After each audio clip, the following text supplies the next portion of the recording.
Bismillah.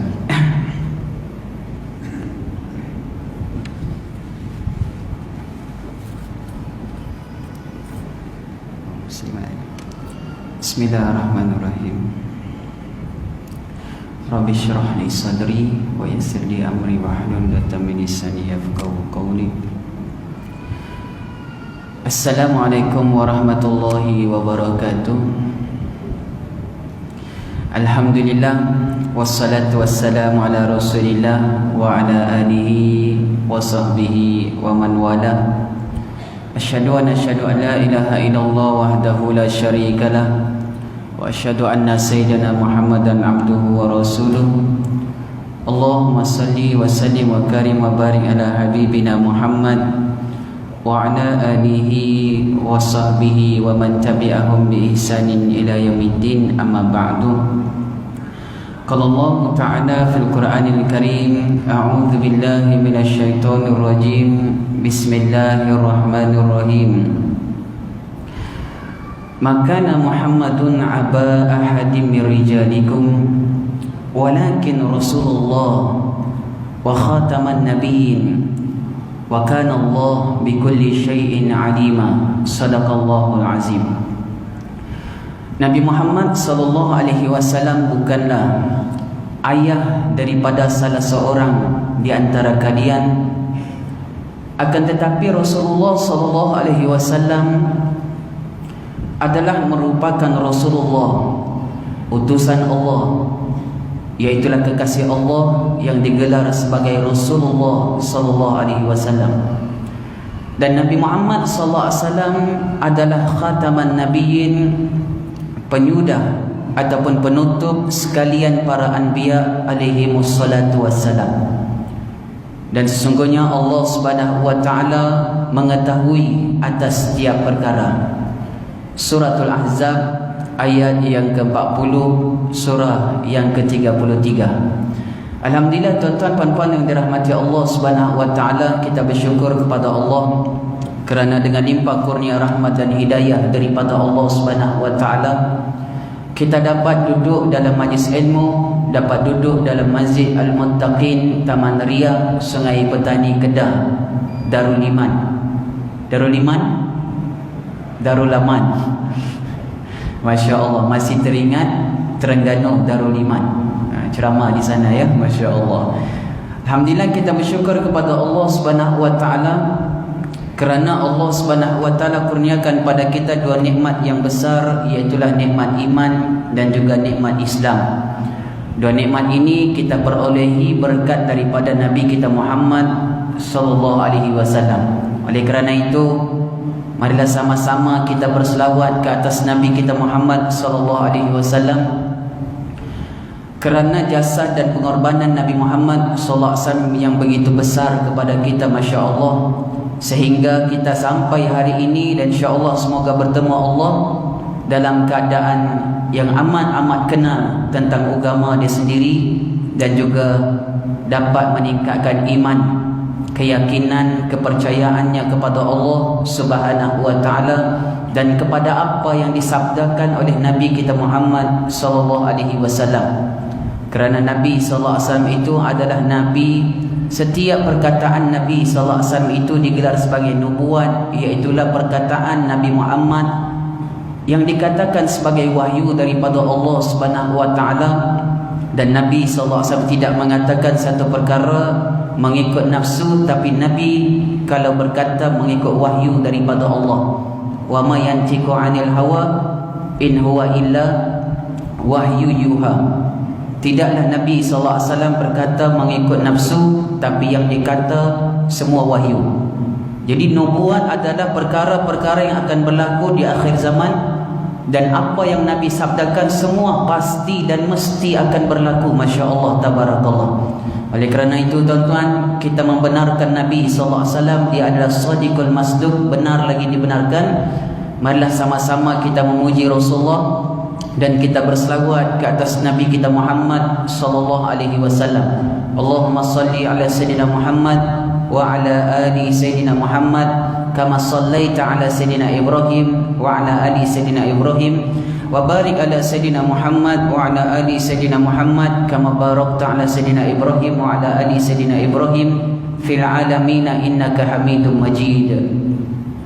Nabi kita Muhammad sallallahu alaihi wasallam adalah nabi yang terakhir.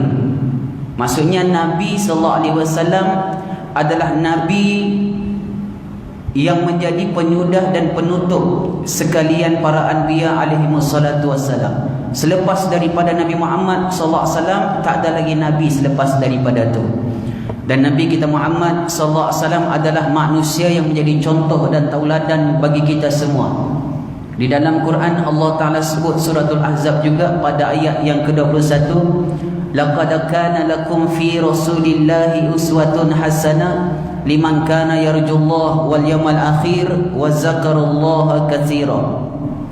Sungguhnya adalah bagi kamu pada diri Rasulullah sallallahu alaihi wasallam contoh tauladan yang terbaik, masya-Allah, bagi mereka yang selalu berzikir pada Allah, yang selalu inginkan rahmat dan ridha Allah, dan sangat teringin untuk bertemu dengan Allah di hari kiamat. Nabi kita Muhammad sallallahu alaihi wasallam setiap malam bulan purnama. Jadi malam ni adalah malam bulan purnama, masya-Allah. Hari ni dah 15 Rabiul Awal. Ya. 15 Jamadil Awal. 15 Jamadil Awal menunjukkan bulan di atas langit adalah purnama. Bulan purnama. Nabi kita Muhammad sallallahu alaihi wasallam pernah satu hari, masya-Allah, dilihat oleh sahabat yang bernama Ka'ab bin Malik radhiyallahu taala anhu. Dan ada juga mengatakan Ibnu Samurah, dia yang melihat Nabi sallallahu alaihi wasallam. Dia melihat bulan purnama di atas langit, lalu dia puji Allah. Dia kata, hebat Allah, maha besar Allah yang menciptakan bulan satu makhluk tapi boleh mengeluarkan cahaya di waktu malam, masya-Allah. Cahaya begitu indah, sejuk, masya-Allah. Ketika dia memandang bulan purnama itu, tiba-tiba Nabi sallallahu alaihi wasallam keluar daripada rumah. Dan ketika itu Nabi sallallahu alaihi wasallam memakai pakaian berwarna merah. Itu yang saya pakai warna merah hari ni, tahu-tahu. Kerana Nabi sallallahu alaihi wasallam pakai warna merah ketika sahabat tengok bulan purnama. Ini menunjukkan bahawasanya Nabi Muhammad sallallahu alaihi wasallam memakai warna merah ketika melihat bulan purnama. Masya-Allah. Kenapa nak ikut Nabi sallallahu alaihi wasallam? Dah kita dah sebut tadi, kerana Nabi sallallahu alaihi wasallam contoh tauladan yang terbaik bagi kita semua. Jadi tuan-tuan puan-puan dirahmati Allah, ketika dia nak tengok Nabi sallallahu alaihi wasallam memakai pakaian berwarna merah, dia mengatakan bahawasanya Nabi Muhammad sallallahu alaihi wasallam lebih indah, lebih tampan dan mempesona daripada bulan purnama. Subhanallah. Inilah Nabi kita Muhammad sallallahu alaihi wasallam. Bagaimana tak tampan Nabi sallallahu alaihi wasallam? Nabi Muhammad sallallahu alaihi wasallam ni kekasih Allah. Dia adalah nabi yang menjadi penyempurna sekalian para anbiya alaihi wassalatu wassalam. Mata Nabi sallallahu alaihi wasallam besar, tuan-tuan. Mata Nabi ini dikatakan besar, masya-Allah. Dan mata hitam Nabi hitam sungguh, dan mata putih Nabi sallallahu alaihi wasallam putih sungguh, dikatakan jernih, masya-Allah. Sehingga sahabat Nabi sallallahu alaihi wasallam kalau tengok mata Nabi sallallahu alaihi wasallam, mereka boleh tengok wajah mereka tu di mata Nabi sallallahu alaihi wasallam. Kerana jernihnya mata Nabi sallallahu alaihi wasallam tu, dia punya biji mata tu yang menyebabkan orang boleh bercermin di mata Nabi sallallahu alaihi wasallam. Jernih sebab apa, Ustaz? Nabi Muhammad sallallahu alaihi wasallam adalah nabi yang tak pernah buat dosa. Nabi Muhammad sallallahu alaihi wasallam adalah nabi yang tak pernah melihat dengan mata yang Allah anugerahkan padanya, melihat sesuatu perkara yang diharam dan dilarang Allah Azza wa Jalla. Itu mata Nabi sallallahu alaihi wasallam.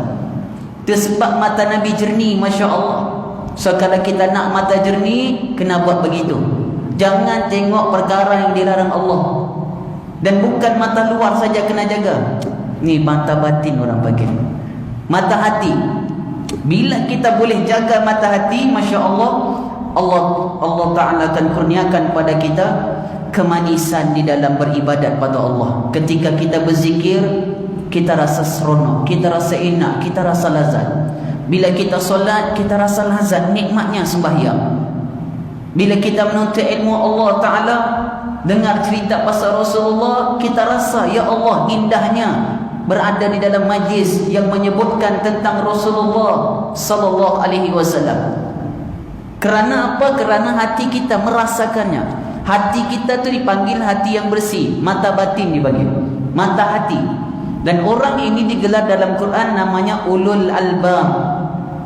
Ulul albab, bukan Ahmad albab. Dia ulul albab, Ahmad albab beza. Ahmad albab, Ahmad pintu. Albab dalam Quran tu bukan pintu, tuan-tuan. Albab dalam Quran itu, ulul albab maknanya orang yang memiliki mata hati. Tuan-tuan, kalau sebut albab, ingat itu bukan pintu. Memanglah bahasa Arab albab tu pintu, satu makna. Babun, pintu. Tapi yang disebut dalam Quran ulul albab, yang popular namanya adalah hati yang paling dalam sekali. Hati itulah terbit nur cahaya yang kita dapat melihat segala apa yang berlaku daripada Allah. Hati dalam Quran ni ada lima bahasa dipanggil. 5 ke 4, tak silap saya. Yang pertama dipanggil qalbun, hati juga. Qalbun. Nah, qalbun tu hati, masya-Allah. Yang kedua dipanggil sadrun. Innallaha alimun bidzati sudur. Sadrun, hati juga. Yang ketiga dipanggil fuadun. Ma kadzabal fuadu ma ra'ah. Fuad, hati juga. Yang keempat albab ataupun lubbun, hati juga. Keempat-empat mana hati dalam Quran. Tapi dalam ilmu tauhid disebutkan qalbun adalah tempat di mana tempat itu terletak Islam. Sadrun, terletak di dalam itu tempat iman. Dan fuadun, terletak di situ tempat makrifat pada Allah Azza wa Jalla. Yang keempat albab ataupun lubbun adalah tempat terbit nur cahaya daripada Allah. Apa yang dia dengar daripada Allah, apa yang dia nampak pun daripada Allah, yang dia memegang dia rasakan Allah, yang dia bergerak pun daripada Allah. Kesimpulannya semua dia buat, dia rasakan Allah Ta'ala lah yang memberikan bantuan dan pertolongan, yang disebut la haula wala quwata illa billah. Tidak ada daya untuk aku buat kebaikan, buat ibadat, dan tak ada kekuatan untuk tinggalkan perkara yang dilarang Allah, melainkan semua bantuan pertolongan daripada Allah. Termasuk kita ada di masjid pun pertolongan Allah Azza wa Jalla. Ini panggil mata hati, tuan-tuan. Nabi kita Muhammad sallallahu alaihi wasallam matanya cantik macam tu. Dan mata Nabi SAW, dia punya bulu mata tu panjang dan melentik, Masya Allah. Dia laki-laki, tuan-tuan, bukan perempuan. Selalu yang melentik bulu mata ni di kalangan wanita. Tu kalau matanya tak melentik, dia pakai maskara. Tuan-tuan, subhanallah. Nak bagi cantik juga, beautiful dia kata. Wah, dia pakai maskara. Bang, tengok bang, cantik awak. Subhanallah. Suaminya kata cantik dah tu. Bang, rasa nak beli lagi bang, Masya Allah. Kat mana? Dibela. Dibela mana? Bela duit banyak, dia kata. Masya Allah. Beautiful, dia kata, nak cantik. Nabi SAW punya bulu mata melentik dan panjang, cantik menawan. Dan Nabi punya bulu mata, Masya Allah, panjang, Masya Allah. Dia punya, kita panggil tempat kelopak mata tu, panjang, Masya Allah. Dan kening Nabi SAW, tuan-tuan, kening dia ni dikatakan, disebut dalam kitab Syama'il Muhammadiyah. Satu kitab yang saya baca di Masjid Sungai Limau di Lunas Kulim. Tiap bulan baca Syama'il Muhammadiyah tu.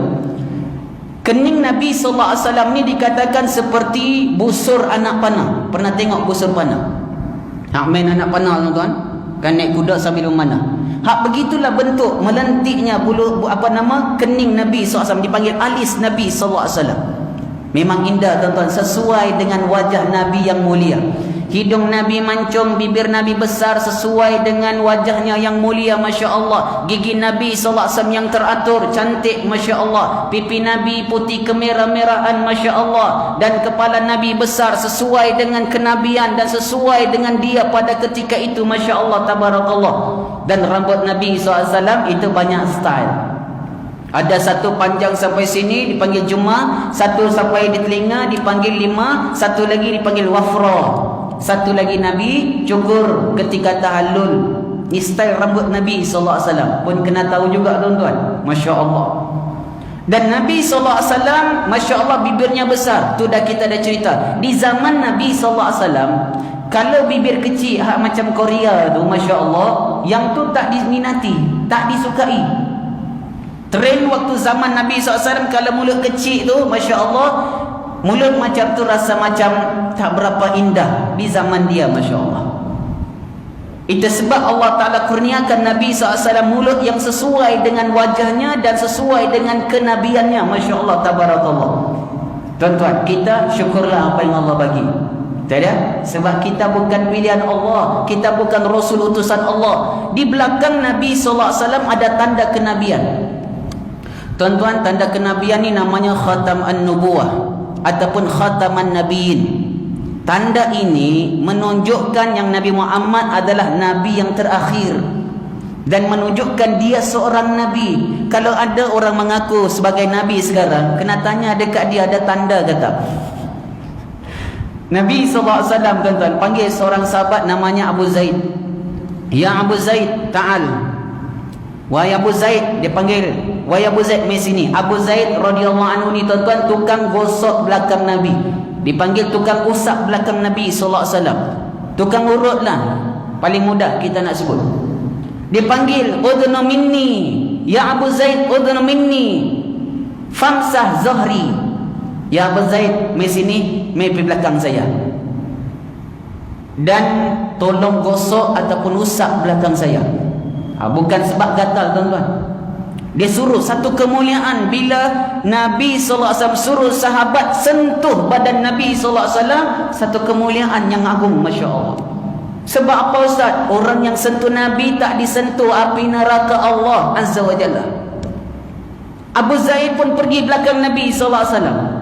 Bila dia pergi belakang Nabi SAW, Nabi pun, Masya Allah, bagi nampak belakang dia. Dan Abu Zaid, Masya Allah, dia pegang belakang Nabi, dia usap belakang Nabi, dia tersentuh satu makam, satu khatam an-nubuwah, satu tanda kenabian Nabi SAW yang dia merasakan luar biasa. Masya Allah, cukup bertua dan beruntungnya saya antara ramai sahabat, saya salah seorang yang dapat menyentuh belakang badan Nabi dan dapat menyentuh tanda Nabi Muhammad SAW.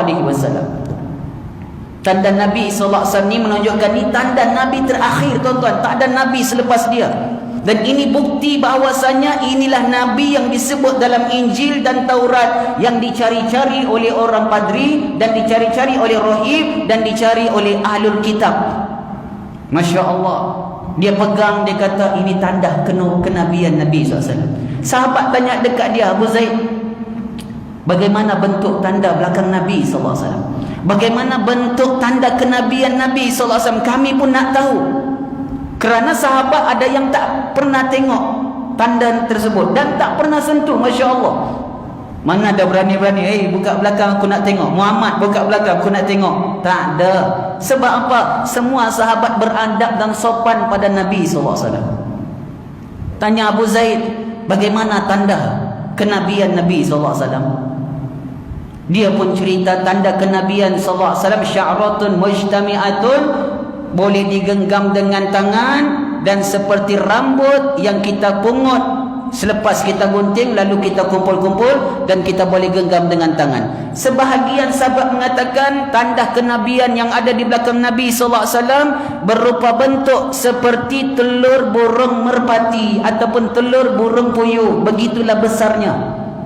Dan dikatakan oleh ulama yang menafsirkan tentang tanda kenabian Nabi SAW, iaitulah tanda kenabian itu seperti daging yang timbul. Daging yang timbul, tuan-tuan. Hak kita panggil macam tek lalat, tapi dia besar.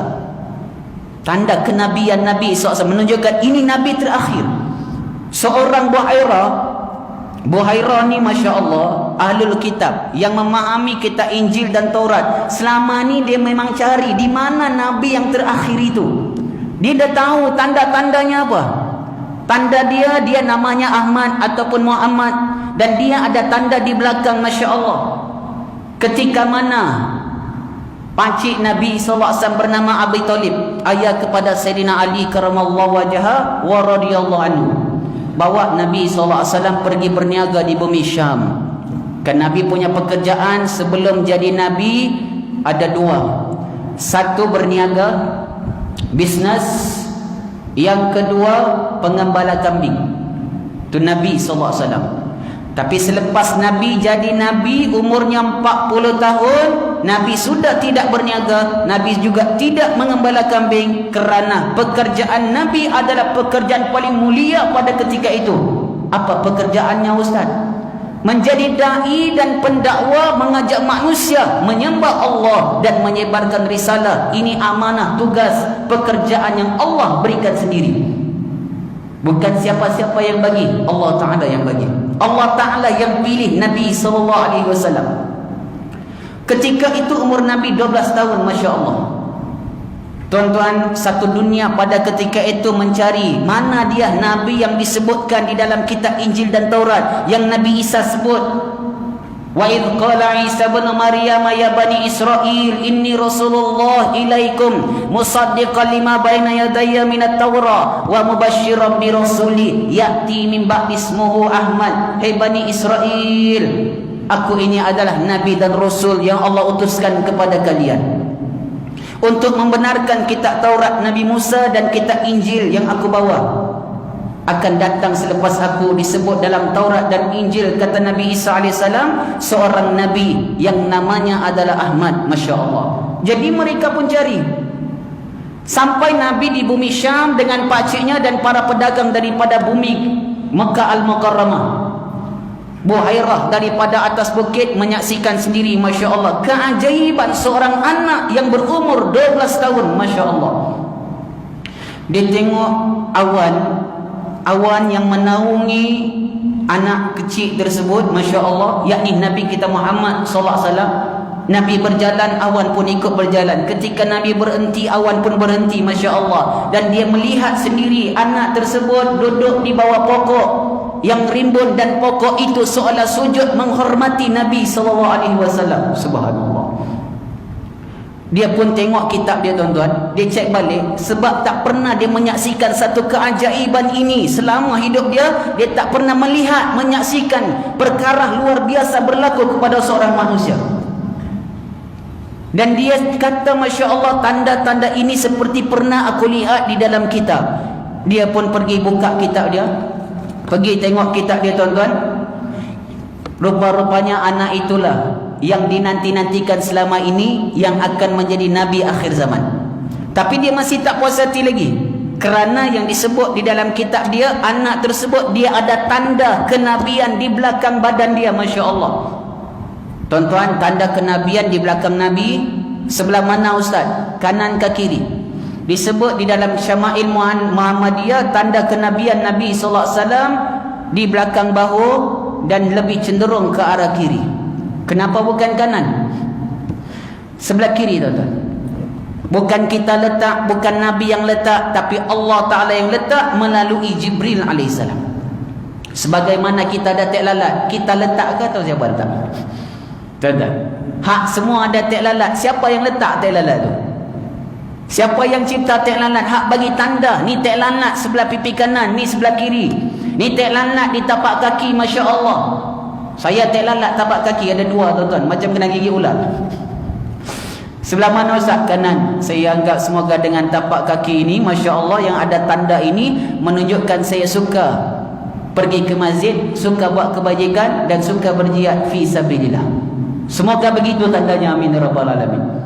Dan tanda itu bukan kita letak sendiri. Yang meletakkan tanda ataupun tek lalat tersebut Allah Ta'ala. So Nabi SAW pun yang letakkan tanda itu adalah Allah Azza wa Jalla. Masya Allah. Ada ulama kata start bermula Nabi lahir sudah ada tanda tersebut. Ada pula sebagian ulama kata tak, ketika Nabi SAW dibelah dadanya oleh malaikat Jibril, ketika itu umur Nabi baru 5 tahun, dibelah dada Nabi SAW.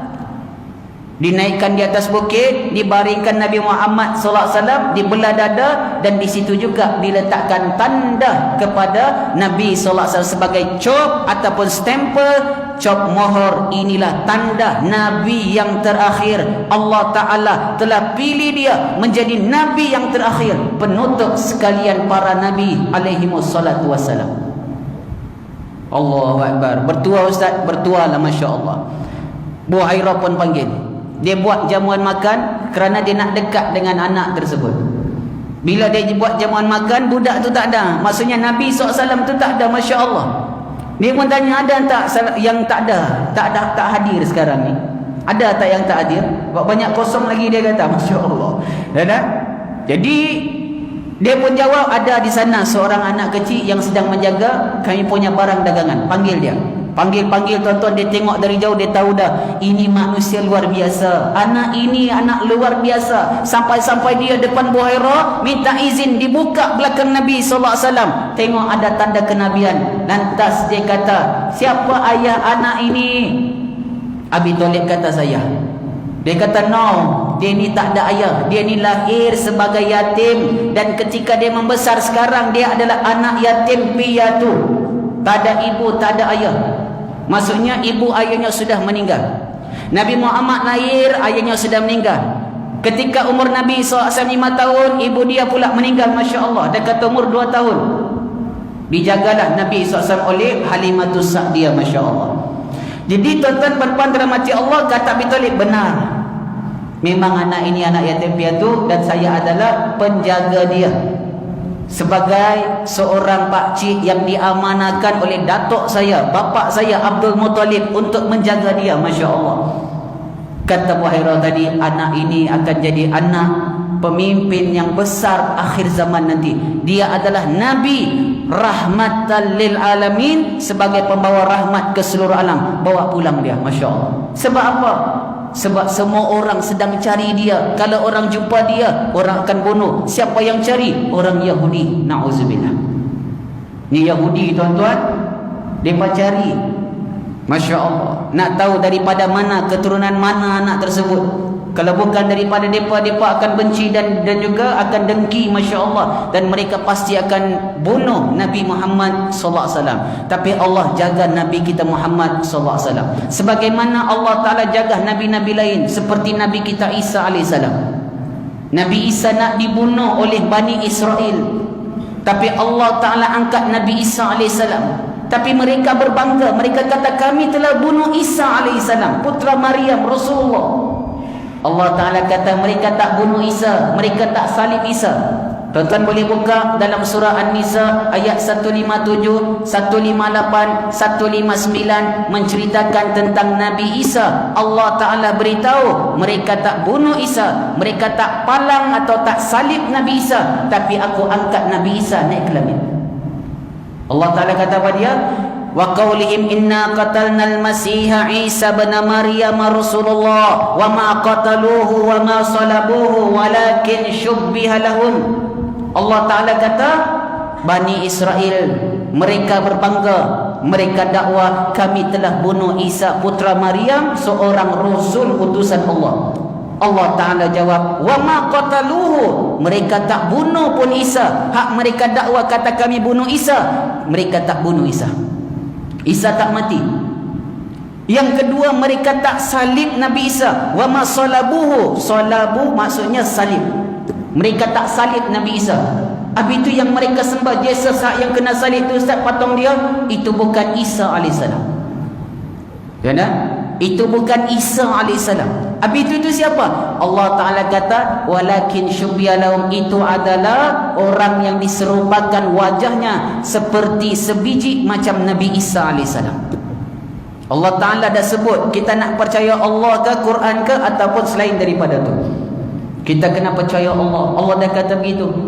Wa ma qataluhu yakina, mereka tak yakin ketika membunuh Isa alaihi salam. Barrafa Allahu ilaih, bahkan Allah Ta'ala angkat Nabi Isa naik ke atas langit. Allahu Akbar. Itulah Nabi kita Isa alaihi salam, tuan-tuan. Dan habis yang mereka sembah baru ni, Ustaz, mereka sambut Christmas. No, tuan-tuan, itu bukan sempena Nabi kita Isa alaihi salam. Nabi Isa tak dibunuh, Nabi Isa tak disalib, dan Nabi Isa bukan Tuhan. Siapa kata Nabi Isa sebagai Tuhan, Allah Ta'ala akan murka, dan Allah Ta'ala sebut mereka itu kafir. Allah Ta'ala sebut ya tentang Trinity dalam Quran, tentang Nabi Isa. Trinity. Oh, ada Trinity disebut dalam Quran? Ada, tuan-tuan. Tentang 3 Tuhan ada disebut. Allah Ta'ala panggil Nabi Isa AS, Ya Isa, a'anta qulta lin-nasi ittakhiduni wa ummi ilahaini min dunillah.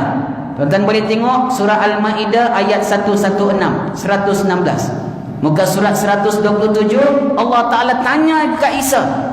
Di hari kiamat dihimpunkan semua nabi, semua umat ada, dipanggil Isa. Isa, Allah tanya dekat dia, a'anta qulta lin-nas, engkaukah yang berkata kepada manusia, ittakhiduni, jadikan aku, wa ummi, dan ibu aku, ilahaini, 2 Tuhan, min dunillah, selain Allah. Mana ada 3 Tuhan? Isa sebagai Jesus, Maryam ataupun Maria, dan juga Allah, 3 Tuhan.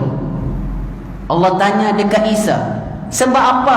Kerana zaman kita sekarang, bermula Nabi Isa AS diangkat Allah Ta'ala ke langit, sampai sekarang ada agama yang menyembah Isa sebagai Tuhan, dan ibunya juga sebagai Tuhan. 3 Tuhan, tuan-tuan. Dan mereka anggap Isa sebagai anak Tuhan. Allahu Akbar. Sekarang Allah nak tanya, nak kepastian, betul tak Isa? Kamu yang ajar pada mereka dan suruh mereka menjadikan kamu sebagai Tuhan, dan ibu kamu Maryam sebagai Tuhan. Jawab Nabi Isa AS, qala subhanak, ma suci engkau ya Allah, ma yakunu li an aqula ma laysa li bihaq, aku tak pernah berkata seperti itu ya Allah. Ma suci engkau, tak layak dan tak ada hak untuk aku mengatakan aku adalah Allah, aku adalah Tuhan, dan ibu aku Tuhan. Ma suci engkau ya Allah. In qultuhu, seandainya aku ada kata ya Allah, faqad alimta, engkau mesti tahu ya Allah. Kalau Nabi Isa kata, sudah pasti Allah tahu. Tapi kenapa Allah tanya? Sedangkan Allah Maha mengetahui. Kerana Allah Ta'ala nak bagi nampak penganut dan umat Nabi Isa di hari kiamat bahawa apa yang mereka lakukan, menyembah Isa sebagai Tuhan, adalah satu kepalsuan, dan direka oleh ulama-ulama mereka, bukan ulama kita.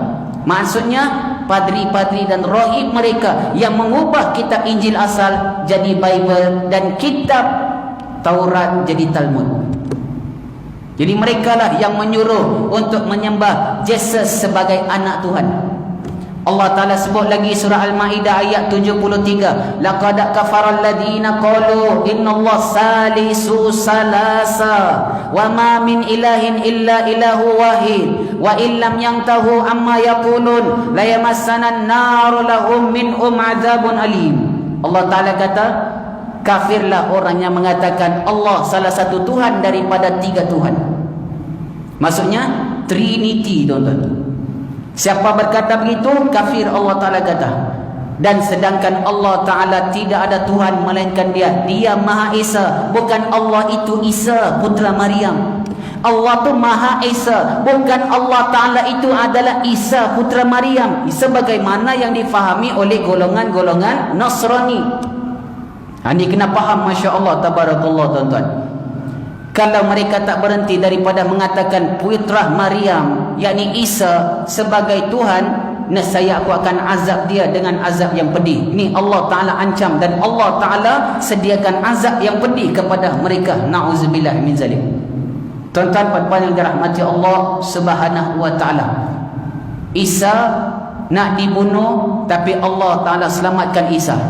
Allah Ta'ala kata, wa idh kafaftu bani Israila anka idh ji'tahum bil bayinat faqala alladhina kafaru minhum in hadha illa sihrun mubin. Ingat wahai Isa, ketika aku selamatkan kamu daripada Bani Israel yang ingin bunuh kamu, tapi aku selamatkan kamu, naikkan kamu ke atas langit. Masya Allah. Ingat wahai Isa, ini adalah mukjizat kamu, dan ini adalah kebesaran daripada aku untuk membantu kamu sebagai Nabi aku. Nabi kita Muhammad SAW pun sama juga, tuan-tuan. Nak dibunuh, diusir, asal daripada Mekah, Nabi terpaksa berhijrah ke Madinah. Ini pun perintah daripada Allah. Siapa dapat bunuh Nabi Muhammad SAW, kata mereka, kami akan hadiahkan 100 ekor unta. Allah, banyak Ustaz, banyak tu. 100 ekor unta. Satu ekor unta berapa ringgit tuan-tuan? Saya pernah tanya ke Raya Korban, Masya Allah, satu ekor unta berapa ringgit? RM12.000 di Malaysia. Di Malaysia tuan-tuan. Ya, Ustaz, baik kita beli lembu wahyu. Lembu wahyu tu lembu apa? Lembu wahyu tu lembu hak sadar tu, Masya Allah. Banyak main gym. Hak tu lagi mahal, RM30.000, Masya Allah. Tuan-tuan, lembu apapun, unta apapun, kambing apapun, yang penting ikhlas, taqarrub ilallah. Siapa dapat bunuh Muhammad, 100 ekor unta kami bagi. Tapi Nabi Muhammad keluar, Nabi Muhammad baca surah Yasin, orang tak tengok Nabi SAW. Nabi baca Yasin, Yasin wal Quranil Hakim. Nah, nama dia pun Yasin tu, dia tengok saya tu. Dia sebut Yasin, dia tengok saya. Surah Yasin, Yasin.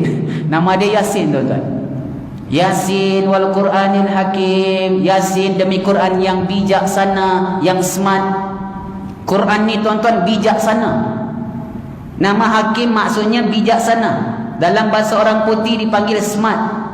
Bukan smart tu kena maco kau Ustaz. Tak, smart ni dalam bahasa orang putih, bahasa Melayunya maksudnya cerdik, bijaksana. So Quran itu smart. Dia tak? Quran itu smart. Masya Allah. Saya dengar kuliah hari itu, dia kata begitu Ustaz. Masya Allah. Quran ini smart, cerdik dan bijaksana. Dalilnya Yasin wal Quranil Hakim. Yasin demi Quran yang cerdik, bijaksana, demi Quran yang smart. Tapi ramai orang tak ambil Quran untuk cerdik, bijak. Mereka lebih memilih smartphone, telefon pintar. So Quran ini pintar, tapi ramai orang lebih memilih smartphone. Pintar telefon kan? Masya Allah. Nak pergi mana ada maps, tunjuk Ustaz, semua boleh pergi. Masya Allah.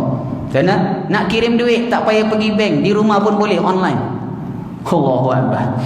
Nah, anak dekat Mekah nak tengok dia boleh. Masya Allah. Oh, tengok-tengok dekat tu live tuan-tuan. Oh, boleh tengok semua inset. Tuan-tuan, inset memang cerdik, tapi ingat satu paling cerdik dan bijaksana, lebih cerdik daripada segala-galanya, Al-Quranul Karim. Yasin wal Quranil Hakim, innaka laminal mursalin ala siratim mustaqim, tanzilan azizir rahim, litunzira qauman ma unzira aba'uhum fahum ghafilun, laqad haqqal qawlu ala aktharihim fahum la yu'minun, inna ja'alna fi a'naqihim aglalan fahya ila al-adqani fahum muqmahun, wa ja'alna min baini aydihim sadda wa min khalfihim sadda faghshaynahum fahum la yubsirun. Ayat 9 Nabi baca, Nabi keluar daripada rumah. Orang yang nak bunuh Nabi Muhammad yang duduk sedia tunggu dekat luar, Masya Allah, semua tertidur. Tertidur tuan-tuan. Tak jadi nak bunuh Nabi Muhammad, tak jadi. Nabi keluar dengan relax, Masya Allah, dan selamat dan tenang. Kenapa Nabi tak bunuh hak mereka yang nak bunuh Rasulullah tu? Persoalannya juga. Persoalan juga, Masya Allah. Hak Nabi keluar, mereka tidur. Kenapa Nabi Muhammad tak bunuh semua tu? Masya Allah. Tuan-tuan, Nabi Muhammad bukan manusia biasa. Dia manusia luar biasa. Allah pilih dia untuk berdakwah kepada umat. Nabi memandang setiap manusia, umat dia, dengan pandangan kasih dan sayang dan pandangan dakwah. Moga-moga anak-anak yang ada ingin nak membunuh aku, kata Nabi SAW, terdetik di hati mereka satu hari nanti ingin memeluk agama Islam. Allah. Itu akhlak Nabi SAW. Allah mahdi qaumi fa innahum la ya'lamun. Ya Allah, beri hidayah pada mereka ni, ya Allah. Sebab apa? Mereka tak tahu. Hak mereka buat ni kerana kejahilan. Mereka tak tahu kenapa mereka nak bunuh saya. Mereka cuma dibayar dan diupah, dan mereka terpaksa buat kerana nak upah itu. Mereka tak tahu aku Nabi. Kalau mereka tahu, mereka takkan nak bunuh aku. Bahkan mereka sanggup mati kerana aku. Allahu Akbar. Itu Nabi SAW. Oleh kerana itu tuan-tuan, ikut akhlak Nabi. Doalah sebagaimana doa yang biasa saya dengar, Masya Allah. Imam kalau jadi imam, dah ramai sahabat saya jemaah tabligh, Masya Allah, mereka kalau jadi imam tuan-tuan, mereka akan baca doa ni. Tolong amalkan doa ni tuan-tuan. Bagus, Masya Allah. Dan kalau mereka nak berdakwah pun, keluar pergi berdakwah, nak ajak orang main masjid, main dengar iman, dengar Islam, mereka amalkan doa ni. Allahumma ja'alni ataupun Allahumma ja'alna sababan liman ihtada. Ya Allah, jadikan kami penyebab orang lain dapat hidayah. Ini doa mereka, masya-Allah. Sebab kita orang lain dapat hidayah. Ulang lagi sekali doa tu Ustaz. Ya, saya ulang. Allahumma ja'alna sababan liman ihtada. Sababan tu sebab. Ya Allah, jadikan kami semua ya Allah penyebab orang lain dapat hidayah. Hak ni kita doa mesti tuan-tuan. Setiap kali keluar rumah doa begitu. Supaya jiran kita tengok orang bukan Islam, tapi dia tengok kita ni kuat agama, suka ke masjid. Satu hari nanti dia dekat dengan kita, tanya agama, kemudian dia pun memeluk Islam disebabkan kita. Dan Nabi kata, bila dia peluk Islam sebab kamu saja, itu khairum min humratin ni'am, lebih baik daripada red Ferrari, kereta Ferrari warna merah lagi. Maksudnya lebih baik daripada unta dan wahyu lembu tadi. Unta yang merah, tu kata Nabi SAW. Kita berhenti sebentar ya. Kita azan dulu, Masya Allah. Silakan azan ya.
Alhamdulillah.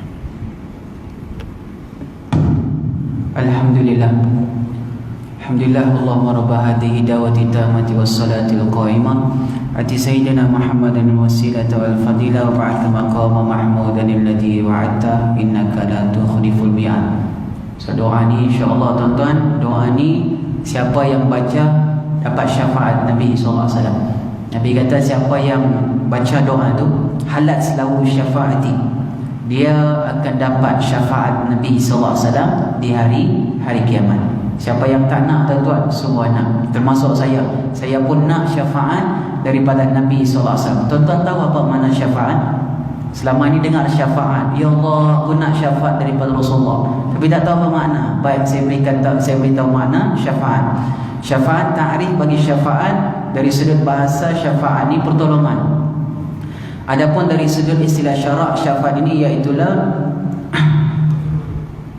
iaitulah talabul khair li ghair, iaitulah meminta kebaikan untuk orang lain. Talabul khair lil ghair, meminta kebaikan untuk orang lain, meminta pertolongan untuk orang lain. Maksudnya minta pada Allah agar Allah tolong orang tu. Itu masuk syafaat. So Nabi SAW di akhirat akan sujud lama pada Allah. Selepas dia sujud lama pada Allah, Allah Ta'ala suruh angkat kepala Nabi SAW. Ya Muhammad irfa' ra'saka ya Muhammad. Nabi pun angkat kepala. Is'al, mintalah wahai Muhammad, tu'ta, aku berikan padamu. Washfa'tu syafa', berilah syafaat, kamu boleh bagi syafaat. Dan Nabi Muhammad SAW manusia yang pertama beri syafaat di akhirat. Bukan Nabi Adam, bukan Nabi Nuh, bukan Nabi Musa, Ibrahim dan Isa, tapi Nabi Muhammad SAW. Ketika Nabi angkat kepalanya, Masya Allah, Allah Ta'ala kata, wahai Muhammad, mintalah, kamu nak minta apa, aku berikan. Nabi minta apa tuan-tuan? Waktu Nabi angkat kepala, Nabi minta satu, Masya Allah, ya Rab, ummati, umat aku ya Allah, aku nak tolong umat aku ya Allah. Masya Allah. Kemudian Allah izinkan Nabi Muhammad beri syafaat pada kaum dia, pada umat dia, termasuk kita semua. Semoga kita tergolong di kalangan orang yang mendapat syafaat Nabi Muhammad SAW. Dan nak dapat syafaat Rasulullah, dia kenal dulu Rasulullah. Dia mesti beramal dengan sunnah Rasulullah SAW. Kenal dan beramal. Dia bukan kenal saja tapi beramal. Nak kenal Rasulullah ni antara kitab yang boleh dapat kenal Nabi SAW secara terperinci, kitab namanya Syama'il Muhammadiyah, yang diriwayatkan oleh Imam Tirmizi. Pengarang kitab Imam Tirmizi rahimahullah azza wa jalla. Tuan-tuan, hak kita sebut tadi itu, hak Nabi Muhammad punya rupa lagu mana, tinggi tak tinggi, rendah tak rendah, sedang-sedang sederhana, Masya Allah. Dan Nabi SAW semua dicerita sebiji dalam kitab tu, Masya Allah. Jadi cantik kitab tu. Takut nanti ada orang mendakwa, ya Allah Ustaz, saya bermimpi tadi. Mimpi siapa? Mimpi Rasulullah. Dia kata dia Rasulullah. Iya, bertuanya.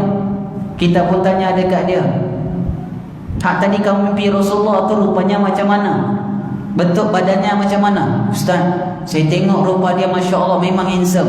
Putih Ustaz, kemerah-merahan. Rambutnya semua putih, cabang putih, janggut pun putih. Kita pun jawab dekat dia, itu bukan Rasulullah. Sebab apa Ustaz kata gitu? Rasulullah SAW rambut putih ataupun ubannya tak sampai 20 helai. Sor hitam lebih banyak daripada putih. Uban Rasulullah, kata Ibnu Abbas radhiyallahu ta'ala anhu, uban Rasulullah tak sampai 20 helai. Abdullah Ibn Mas'ud kata dalam kitab Syama'il Muhammadiyah, uban Rasulullah tak sampai 14 helai. Ketika Nabi wafat, kami kira ubannya tak sampai 20 helai. Tiba-tiba ada orang dakwah, aku jumpa Rasulullah Ustaz dalam mimpi ya. Pak putih semua rambut Ustaz. Wajahnya putih, rambut putih, cabang putih, janggut putih. Habaq dekat dia, itu bukan Rasulullah, itu Santa Claus. Rasulullah SAW rambutnya hitam, putih sedikit saja, Masya Allah. Itu Nabi SAW. Sebab kena Rasulullah. Takut kita dakwah, kita jumpa Rasulullah SAW, sedangkan dia bukan Rasulullah SAW. Siapa yang tak nak bertemu dengan Rasulullah, tuan-tuan? Semua nak, Masya Allah. Semua nak. Ada satu orang hamba Allah, hak negara kita sendiri, almarhum tuan guru kita Datuk Dr. Harudin, pernah memakaikan Nabi SAW selipar ataupun kasut atau capal Nabi SAW. Dia kata dia mimpi dia pernah memakaikan Nabi Muhammad sallallahu alaihi wasallam selipar, tapi tak tengok wajahnya. Semua orang kerumuni dia, tahu dan saya rasa ini adalah Rasulullah sallallahu alaihi wasallam. Antara ciri-ciri bertemu Rasulullah, iaitulah bila kita tengok dalam mimpi, kita rasa ingin bertemu Rasulullah, dan dalam roh kita itu, perjalanan roh kita itu memang ingin bertemu Rasulullah, dan memang perjalanan itu bertemu Rasulullah, maka itu benar Rasulullah sallallahu alaihi wasallam. Walaupun tak tengok wajah, sekadar memakaikan kasut capal Nabi SAW, ya, itu Rasulullah. Walaupun tak tengok wajah, Masya Allah. Sebagian ulama kata itu juga ciri-ciri bermimpi dengan Nabi SAW. Bertuah, tuan-tuan, tak ada orang boleh mimpi Rasulullah melainkan orang itu mesti orang soleh dan orang soleh. Tuan-tuan, kalau kita pernah bermimpi Rasulullah, yakin percaya kita adalah orang soleh. Mesti berkat selawat kita atas Nabi SAW. Yang kedua, mungkin sebab amalan sunnah yang banyak kita lakukan untuk mengikuti itiba'un Nabi SAW. Disebut dalam kitab Tanbihul Ghafilin, seorang hamba Allah Ta'ala yang bermimpi bertemu Rasulullah SAW. Rupa-rupanya bila dikaji dia sebab banyak selawat atas Nabi SAW. Mimpi, tuan-tuan, tengok ayah dia dicampakkan dalam neraka. Seorang anak dilihatkan oleh Allah Ta'ala dalam mimpi menyaksikan ayahnya diazab dan disiksa dalam neraka. Tuan-tuan, kalau kita mimpi gitu, ayah kita dalam neraka, agak-agak bagaimana perasaan kita? Oh, sedih, tuan-tuan, Masya Allah. Kita pasti sedih, Masya Allah. Dan bukan sekadar sedih, menangis saja. Kita mesti cari jalan bagaimana amalan ataupun bagaimana kita nak keluarkan ayah kita daripada neraka supaya dimasukkan dalam syurga. So tadi kawan ni bangkit daripada tidur dalam keadaan nangis sedih, Masya Allah. Dia pergi jumpa ulama. Ada tak amalan yang boleh saya amal supaya ayah saya yang saya nampak dalam mimpi, walaupun sekadar dalam mimpi dicampak dalam neraka, saya terasa memang betul ayah saya dengan azab itu memang Allah Ta'ala azab dia kerana dosa yang pernah dia buat dekat dunia dahulu. Ada tak amalan saya boleh amal supaya saya boleh bantu ayah saya keluar dari neraka, dimasukkan dalam syurga? Kata ulama tu ada. Apa dia? Selawat atas Nabi SAW. Dia pun selawat banyak ke atas Nabi, selawat punya selawat, tawaf pun selawat. Kemudian dia tertidur, ditidurkan Allah Ta'ala. Datang Nabi SAW dalam mimpi dia. Nabi SAW kata, aku hadir kerana berkat selawat kamu atas aku, dan ayah kamu sudah diubah kedudukan daripada dia azab, sekarang dapat nikmat dalam syurga Allah Ta'ala berkat selawat kamu. Allah Ta'ala. Bak tadi doa kita tadi, tuan-tuan, Allahumma ja'alna sababan liman ihtada bi barakati nabiyina Muhammad sallallahu alaihi wasallam. Sambung ke ujung dia, Allahumma ja'alna sababan liman ihtada bi barakati nabiyina Muhammad sallallahu alaihi wasallam. Ya Allah, jadikan kami penyebab orang lain dapat hidayah berkat Nabi kami Muhammad sallallahu alaihi wasallam. Semua berkat Nabi Muhammad kita dapat datang masjid hari ini. Berkat Nabi Muhammad kita kenal Rasulullah SAW. Itu satu rahmat yang besar, Masya Allah. Dan kalau kita dapat beramal lagi dengan sunnah Nabi, Allah, itu anugerah yang paling besar daripada Allah Azza wa Jalla. Kita berada akhir zaman yang ramai orang tak nak beramal dengan sunnah. Dan kalau kita mampu beramal dengan sunnah, ingat itu rahmat yang besar daripada Allah buat kita, Masya Allah. Di waktu orang lain tak nak beramal dengan sunnah, tapi kita tetap istiqamah beramal dengan sunnah, yakin percaya orang ini akan dijaga Allah Ta'ala. Orang ini pasti akan dijaga Allah Azza wa Jalla, mesti dilindungi dan mesti diberikan rahmat dan kasih sayang. Apa saja dia buat, Allah pasti berikan barakah padanya. Ini yang kita nak, Masya Allah. Orang lain potong kuku sebelah tangan kiri, dia pula potong sebelah tangan kanan. Ada orang potong belah kanan juga, cantik dah, tapi ikut ibu jari. Tapi dia ikut jari telunjuk. Jari telunjuk dia potong dulu sebelah kanan, Masya Allah. Sampai sini, kemudian pilih sebelah kiri. Yang akhir, ibu jari. Jadi, orang pun tanya, Masya Allah, pasal apa buat lagu tu? Daripada yang anak jari kan boleh. Potong juga, Masya Allah. Ya, memang boleh. Dan memang terpotong juga. Dan memang bersih. Tapi kerana aku cinta Nabi Muhammad, Nabi Muhammad buat seperti itu, aku sebagai umat cinta padanya, aku pun ikut buat dan style Nabi SAW. Allah, kenapa masuk masjid kaki kanan? Dua-dua sekali, lompat sekali kan boleh masuk juga. Memang masuk, memang boleh, tuan-tuan. Kaki kiri masuk masjid boleh juga. Tetapi kerana kita cinta pada Rasulullah dan kerana kita ini sayang ke Rasulullah, nak ikut style Nabi SAW, kita pun kaki kanan berusaha dan masuk tadi kaki kiri. Tiba-tiba kita sedar, keluar balik kiri, masuk pula dengan kaki kanan sambil selawat. Orang pun tengok, pasal apa dah masuk masjid keluar balik. Masya Allah. Dia kata tadi aku tersilam, terlanjang, kalut sangat, jadi aku masuk kiri.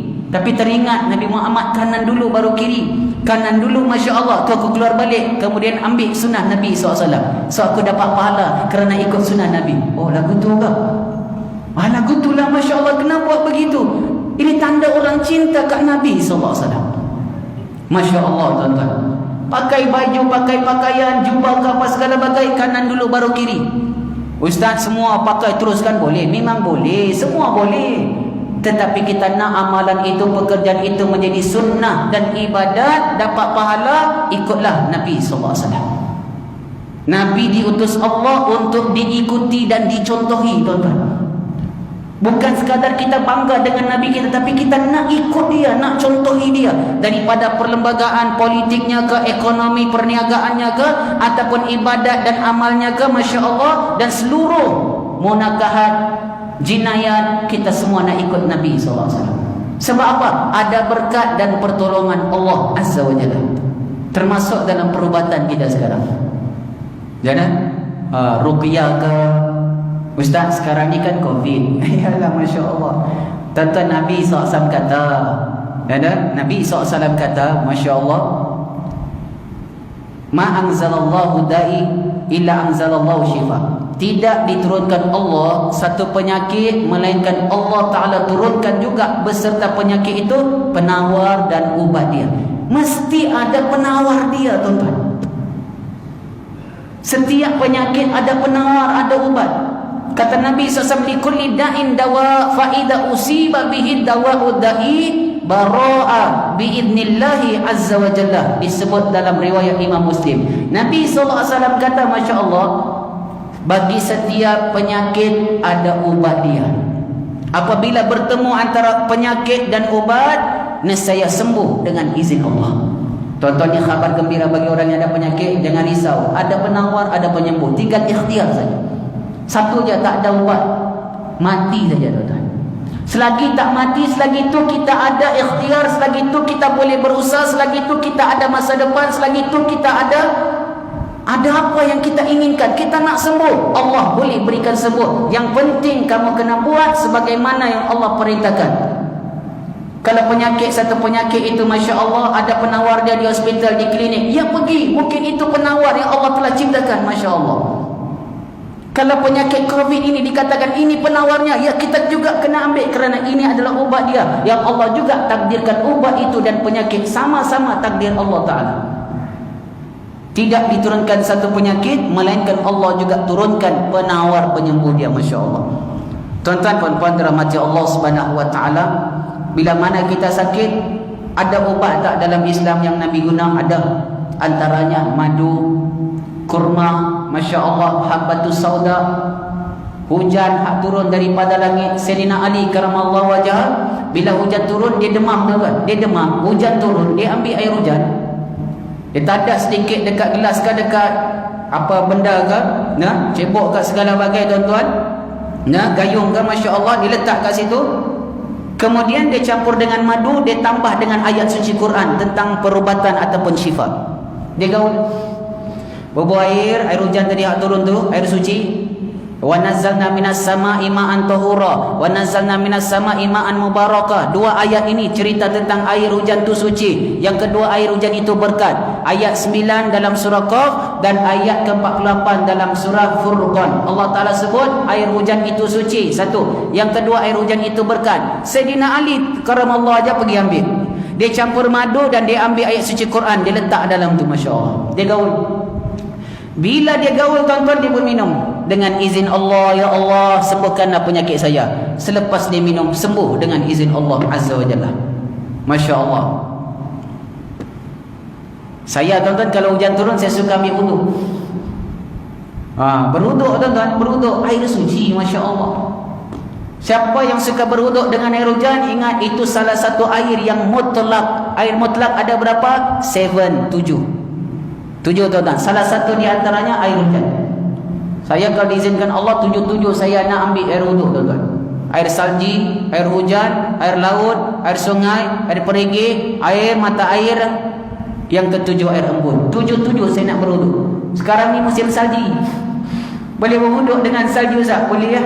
Masya Allah. 7. Jangan ingat Dragon Ball je, 7 bola hak nak cari seluruh dunia tuan-tuan. Tak jadi super saya, sanggup dia cari 7 dragon, Masya Allah, 7 bola. Tapi 7 air suci dia tak sanggup cari, semata-mata nak beribadat pada Allah Azza wa Jalla. Jadi tuan-tuan, puan-puan dan rahmati Allah, kita ikut Nabi kita Muhammad, ada kejayaan. Nabi SAW kata, Masya Allah, man ahya sunnati anda fasada ummati falau ajru syahid. Siapa beramal dengan sunnahku di waktu orang lain tak nak beramal, baginya pahala orang yang mati syahid. Masya Allah. Jadi tuan-tuan, beramallah dengan sunnah insyaAllah. Dan sebelum kita mengakhirnya insyaAllah, kisah daripada Salman Al-Farisi, asalnya daripada Yahudi. Dia Yahudi, Masya Allah. Hak biasa dengarkan, Salman Al-Farisi asalnya adalah orang Yahudi. Ada ramai sahabat Nabi SAW asal dari Yahudi tapi memeluk agama Islam di tangan Nabi SAW. Antaranya Salman Al-Farisi dan Abdullah bin Salam radhiyallahu ta'ala anhu. Salman Al-Farisi ni Masya Allah, di dalam perjalanan dia nak dapat hidayah daripada Allah bukan senang tuan-tuan. Dia duduk dekat Parsi. Parsi sekarang ni Iran lah kita panggil. Duduk kat situ. Dia menuntut ilmu dengan para rahib ataupun pendeta agama pada ketika itu. Semua pendeta mengatakan tentang Nabi terakhir akan datang, akan muncul, akan lahir, dan dia ada tanda. Masya Allah. Satu hari Masya Allah pendetanya ni nak mati, nak meninggal. Masya Allah. Jadi kata Salman Al-Farisi, wahai guru, kalau kamu mati, di mana saya nak cari lagi guru yang alim seperti kamu, ataupun lebih alim lagi daripada kamu? Gurunya pun bagi tahulah, tak ada dah orang alim selepas aku. Dia paling alim. Tapi ada, dia kata, kecuali ada seorang, dia bukan guru biasa-biasa, dia bukan seperti saya dan seperti yang kamu lihat, dia adalah Nabi yang terakhir yang diutus Allah Ta'ala. Dan tanda-tanda yang dia lahir dan tanda-tanda dia sudah wujud, sudah nampak di langit dan di bumi, sudah ada tanda dia. Kemungkinan dia muncul di tempat yang banyak tumbuhnya pokok kurma. Kat mana tu? Di Madinah dan Makkah Al-Mukarramah. Salman Al-Farisi tuan-tuan pergi setelah mati dia punya guru, dia pun pergi ke sana. Sampai di sana Masya Allah, semua orang tengok Nabi SAW, kerumuni Nabi SAW. Nah, dan dia pun pergi dekat Nabi SAW. Pergi dekat tuan-tuan. Dia nak tahu betul sungguhkah yang ni yang dimaksudkan oleh guru dia. Dan sebelum gurunya mati, dia pernah beritahu tanda-tanda seorang Nabi itu. Yang pertama, dia tak terima zakat. Yang kedua, dia ada tanda nubuah di belakangnya sebelah kiri. Jadi Salman Al-Farisi bila sampai Madinah, Masya Allah, dia pergi jumpa Rasulullah, dia bagi zakat. Dia kata, ya Rasulullah, ni zakat daripada saya. Walaupun dia waktu itu kan bukan Islam lagi, belum Islam, saja nak uji, nak tahu betulkah ni Rasulullah. Dia bagi zakat. Ya Rasulullah, ni zakat, makanlah, dan sahabat-sahabat kamu pun boleh makan. Kata Nabi SAW, ya Salman Al-Farisi, ambil semula zakat tu, saya tak boleh makan zakat. Nabi Muhammad dan keturunan Ahlul Bait tak boleh makan zakat. Hadiah boleh. Hadiah tak apa, kerana gurunya kata dia tak terima zakat, tapi hadiah dia terima. Esok tu dia pergi jumpa lagi Rasulullah, dia bawa juga makanan yang sama.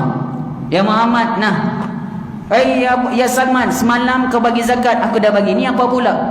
Ya Rasulullah, ini adalah hadiah daripada saya untuk kamu dan sahabat-sahabat kamu. Nabi Muhammad pun ambil, okey, mari sini, dan Nabi Muhammad pun makan. Masya Allah. Satu tanda ada terbukti. Yang kedua, dia pergi belakang Nabi SAW, dia nak tengok tanda kenabian tersebut.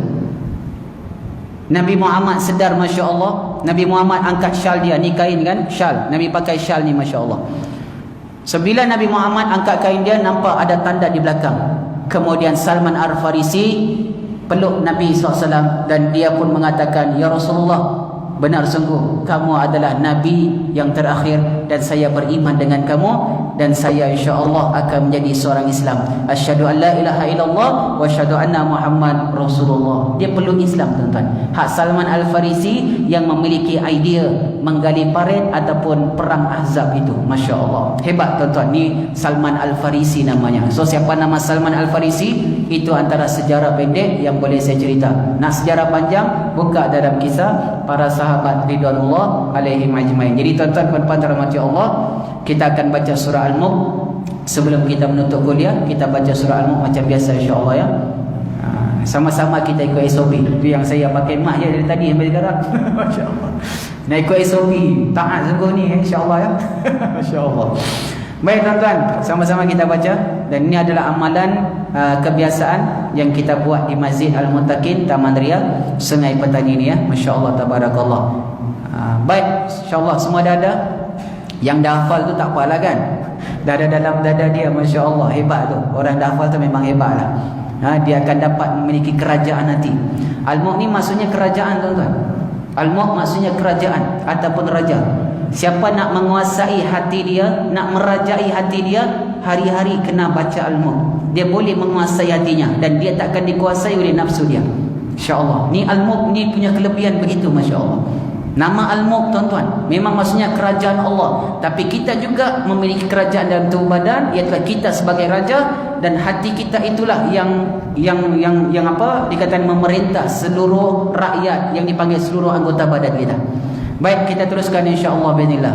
A'udzubillahi minasyaitonirrajim. Ramai-ramai kah? Straight. أعوذ بالله من الشيطان الرجيم بسم الله الرحمن الرحيم تبارك الذي بيده الملك وهو على كل شيء قدير الذي خلق الموت والحياة ليبلوكم أيكم أحسن عملا وهو العزيز الغفور الذي خلق 7 سماوات طباقا ما ترى في خلق الرحمن من تفاوت فارجع البصر هل ترى من فطور ثم ارجع البصر كرتين ينقلب إليك البصر خاسئا وهو حسير ولقد زينا السماء الدنيا بمصابيح وجعلناها رجوما للشياطين وأعتدنا لهم عذاب السعير وللذين كفروا بربهم عذاب جهنم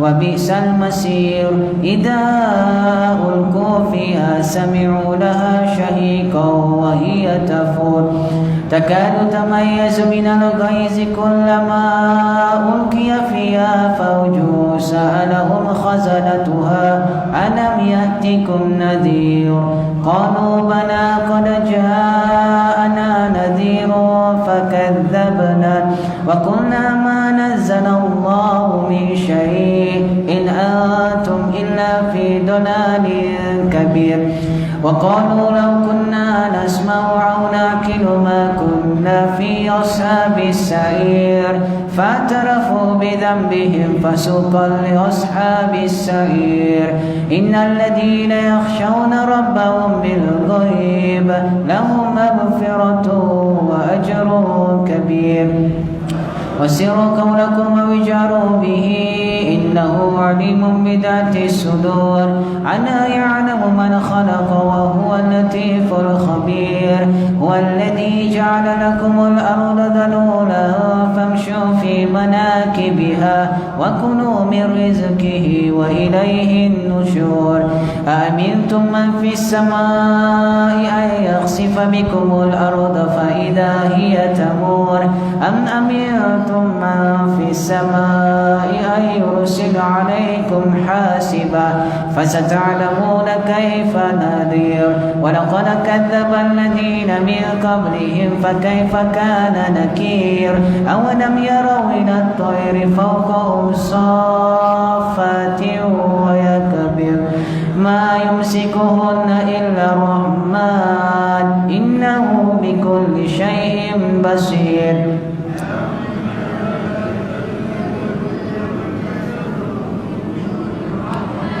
إن الكافرون إلا في غرور أمن هذا الذي يرزقكم إن أمسك رزقا بل لجوا في عتو ونفور أفمن يمشي مكبا على وجهه أهدى أمن يمشي سويا